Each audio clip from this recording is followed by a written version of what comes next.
Bienvenidos al Departamento de Anatomía de la Facultad de Medicina de la Universidad Nacional Autónoma de México. Mi nombre es Luis Cruz y el tema que vamos a ver, triángulos del cuello.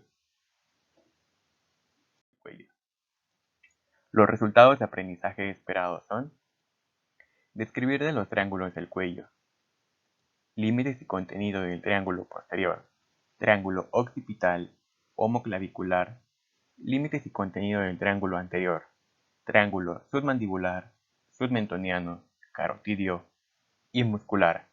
Comenzamos. El cuello es la zona de transición entre la base del cráneo superiormente y las clavículas inferiormente. El cuello une la cabeza al tronco y los miembros, actuando como zona de paso principal para las estructuras que pasan entre ellos. En el cuello se juntan muchas estructuras importantes, tales como músculos, glándulas, arterias, venas, nervios, vasos linfáticos, así como el esófago, la laringe y la tráquea. Si vemos al cuello en su cara anterolateral, lo podemos describir como una forma rectangular, donde su límite superior corresponde al borde inferior de la mandíbula, su límite anterior, como la línea media del cuello, desde la sínfisis de la mandíbula hasta la escotadura yugular, su límite inferior, como el borde superior de la clavícula, y su límite lateral, como el borde anterior del músculo trapecio.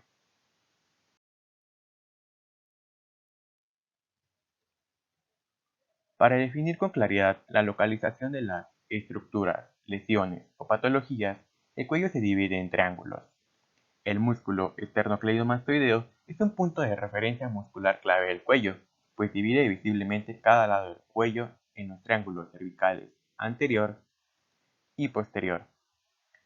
Para poder comprender los triángulos y sus contenidos, primero vamos a identificar las estructuras que nos van a ayudar a delimitarlos. Como elementos óseos vamos a tener a la mandíbula, al hueso hyoides y la clavícula. Como elementos musculares tenemos al músculo esternocleidomastoideo. Es un músculo voluminoso formado por dos fascículos. El fascículo esternal se inserta en la cara anterior del manubrio esternal y el fascículo clavicular se inserta en la parte posterior de la cara superior del tercio medial de la clavícula. Estos fascículos se unen y se insertan en la apófisis mastoides y en la línea nucal superior.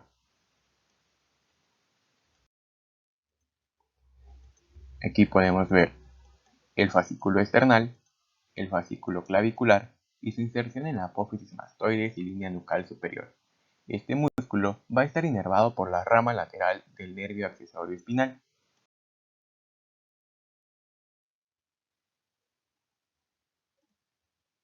La contracción del músculo esternocleidomastoideo produce la rotación lateral de la cabeza hacia el lado opuesto e inclinación hacia el mismo lado.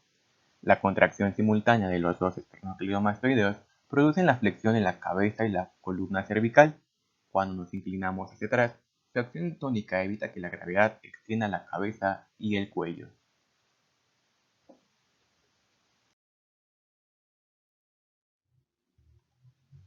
Ahora, el músculo homoioideo es un músculo digástrico.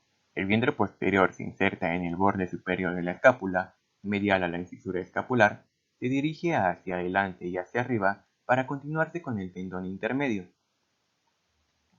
El vientre anterior se desprende del tendón intermedio y se dirige vertical y medialmente hasta llegar al borde inferior y lateral del hueso hyoides.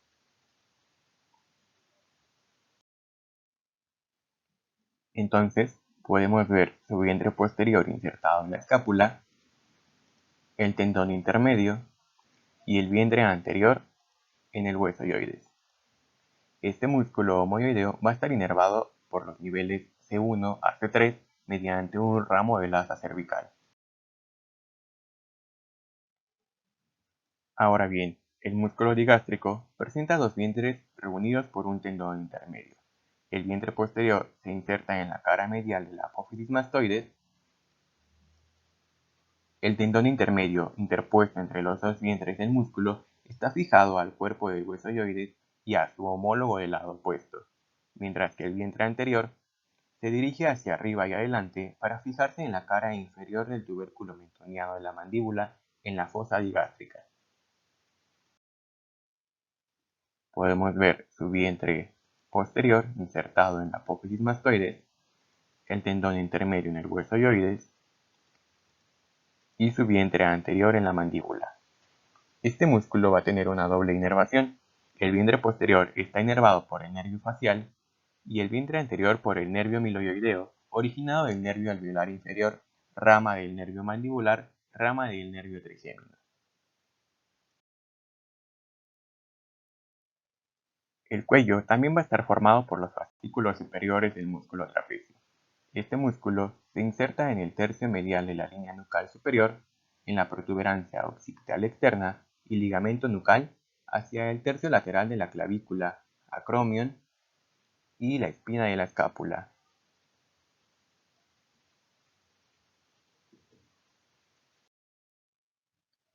Entonces, del músculo trapecio podemos ver su inserción en la línea nucal superior, en la clavícula, en el acromion y en la escápula. Este músculo va a recibir inervación motora por el nervio accesorio y por los nervios C3 y C4 para el dolor y la propiocepción. Los músculos trapecios definen la forma y contorno del cuello desde su parte posterior. Cuando la escápula se estabiliza por otros músculos, extiende la cabeza y la mantiene vertical cuando nos inclinamos hacia adelante. Finalmente, para delimitar a los triángulos del cuello, vamos a requerir de la línea media del cuello que va desde la sínfisis de la mandíbula hasta la escotadura yugular.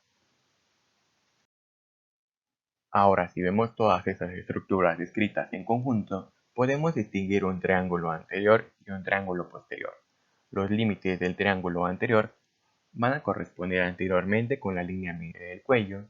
Su límite posterior corresponde al borde anterior del músculo esternocleidomastoideo y su límite superior con el borde inferior de la mandíbula, mientras que su vértice estaría localizado en la incisura yugular y el manubrio del esternón. Del triángulo posterior, sus límites corresponden anteriormente con el borde posterior del músculo esternocleidomastoideo, su límite posterior con el borde anterior del músculo trapecio y su límite inferior con el borde superior del tercio medio de la clavícula, y su vértice estaría colocado donde se unen los músculos esternocleidomastoideo y trapecio sobre la línea nucal superior del hueso occipital. Estas estructuras en conjunto nos van a ayudar a delimitar triángulos más pequeños contenidos en los dos triángulos principales.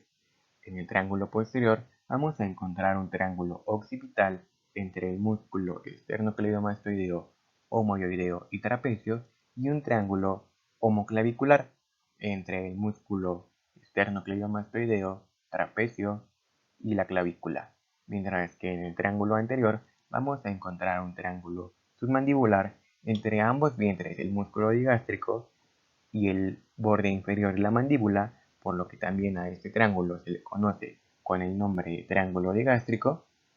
Encontramos un triángulo carotidio entre el músculo esternocleidomastoideo, digástrico y homoioideo, y un triángulo muscular. Este va a estar entre el músculo esternocleidomastoideo, homoioideo y la línea anterior del cuello. Si vemos al cuello en una vista inferior, vamos a encontrar un pequeño triángulo, el triángulo submentoniano, contenido entre el hueso hyoides y ambos vientres anteriores del músculo digástrico.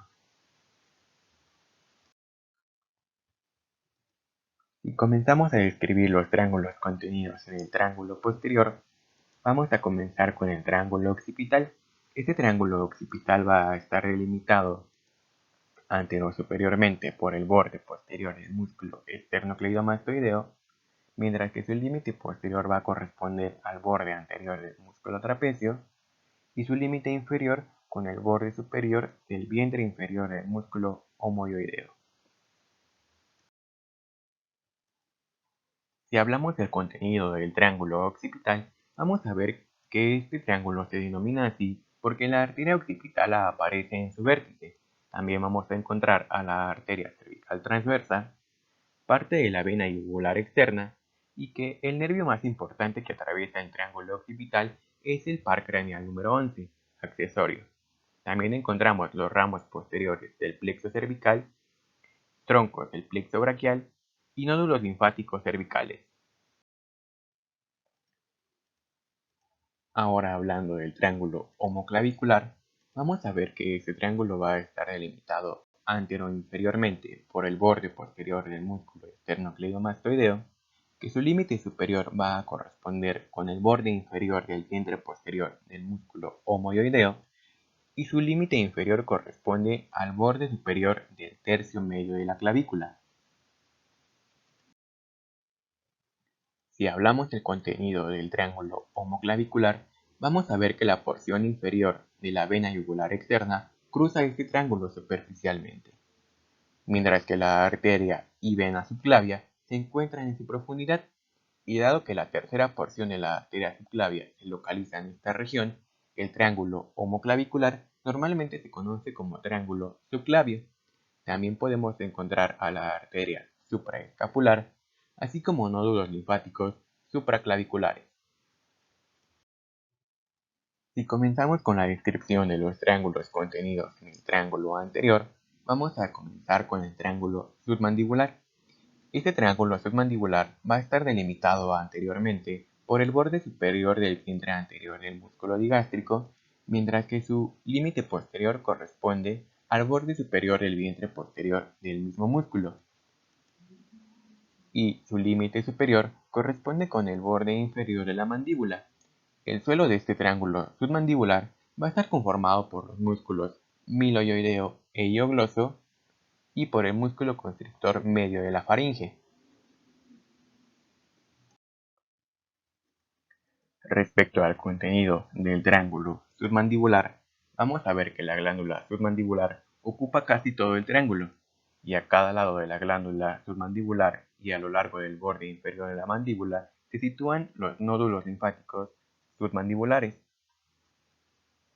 mientras que el nervio hipogloso, que proporciona inervación motora a los músculos de la lengua, pasa por el triángulo submandibular, al igual que el nervio miloioideo, ramo del nervio mandibular. También vamos a encontrar porciones de la arteria y vena faciales, así como la porción inferior de la glándula parótida. Hablando del triángulo carotidio contenido también en el triángulo anterior, vamos a ver que este triángulo va a estar delimitado anteriormente por el borde posterior del vientre anterior del músculo homoioideo, mientras que su límite posterior corresponde al borde anterior del tercio medio del músculo esternocleidomastoideo y su límite superior corresponde al borde inferior del vientre posterior del músculo digástrico. Si hablamos del contenido del triángulo carotidio, vemos que este triángulo es importante porque la arteria carótida común asciende por él. A nivel del borde superior del cartílago tiroides, esta arteria carótida común se bifurca en arteria carótida interna y arteria carótida externa. En la arteria carótida común, en su bifurcación, vamos a encontrar el seno carotidio. Este es un barroreceptor que reacciona a los cambios de la presión arterial, mientras que el cuerpo carotidio es un quimioreceptor que controla la concentración de oxígeno en la sangre. Todas estas estructuras vasculonerviosas del triángulo carotidio van a estar rodeadas por la vaina carotidia. Esta va a contener a la arteria carótida común, la vena yugular interna y al nervio vago. También vamos a ver que el asa cervical se sitúa sobre la cara anterolateral de la vaina, y vamos a encontrar muchos nódulos linfáticos cervicales profundos que se sitúan a lo largo de la vaina carotidia y de la vena yugular interna. También encontramos en su profundidad a la faringe, la laringe y una porción de la glándula tiroides. Dentro de los triángulos del cuello, especialmente el triángulo carotidio, nos va a servir para analizar el pulso carotidio. El examen del pulso arterial constituye un elemento importante en el examen físico. El pulso es una onda determinada por la distensión súbita de las paredes de la aorta originadas por la eyección ventricular, que se propagan a las arterias gracias a su elasticidad, mientras que los pulsos periféricos pueden palparse en áreas donde las grandes arterias están cercanas a la superficie de la piel. por lo que el pulso carotidio es el que más fielmente refleja las funciones cardíacas. Para la toma del pulso carotidio, se coloca el dedo índice y medio en forma de gancho por dentro del borde medial del esternocleidomastoideo, en la mitad inferior del cuello, y se presiona suavemente sobre la arteria carótida. Se palpa siempre por debajo de una línea imaginaria que pase por el borde superior del cartílago tiroides para evitar la compresión del seno carotidio, que produce disminución en la frecuencia cardíaca y de la presión arterial. Por esta razón, este pulso nunca debe palparse simultáneamente en ambos lados o muy profundamente. Retomando los triángulos contenidos en el triángulo anterior, vamos a encontrar el triángulo muscular.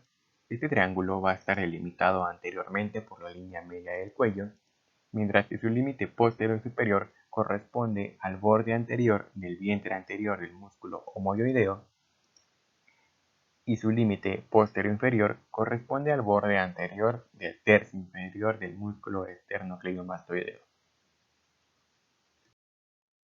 Respecto al contenido de este triángulo, vamos a ver que recibe este nombre porque aquí podemos encontrar al músculo esternoioideo y al músculo esternotiroideo, así como parte de la glándula tiroides y la vena yugular anterior.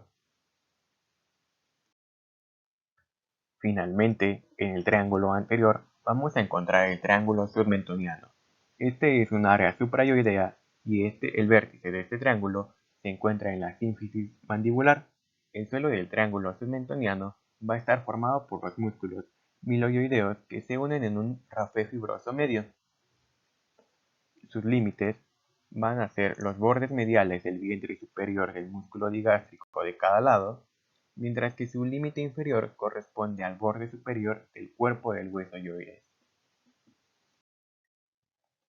Vemos que este triángulo contiene pequeños nódulos linfáticos submentonianos y pequeñas vénulas que se unen para formar la vena yugular anterior. Y esto ha sido lo que corresponde al estudio de los triángulos del cuello.